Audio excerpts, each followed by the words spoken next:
By the way, people often ask me about the United Nations, and they say, well, the Zeitgeist movement wants to have a global issue. Have you guys tried to do anything with the United Nations?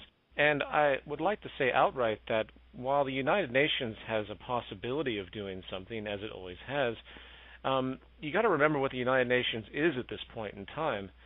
It is a collection of these country representatives, and the country representatives really have only one true responsibility within the global paradigm, and it has nothing to do with their people.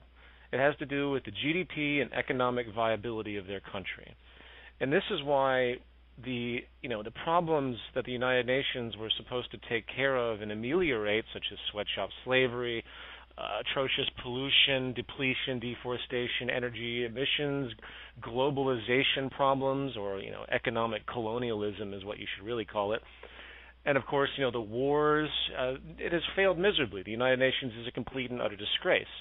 You could also argue that the intent of the United Nations was to just simply centralize power for the West, and I think there's probably some truth to that too, just like the WHO, the World Bank, the IMF, and all of these pseudo-global organizations that, they marvel in their poetry like they're supposed to be encompassing the planet and all the world's people when they really don't. There's vested interest across the board.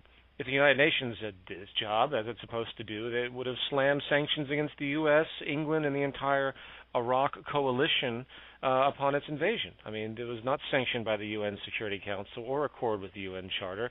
Why? It just let it go because America runs everything. It is the dominant empire. And even the UN can't compete with that, and the people within the UN are not about to step up to the big bully in the room. So I just wanted to kind of throw that out there because I consider the UN to be a complete disgrace.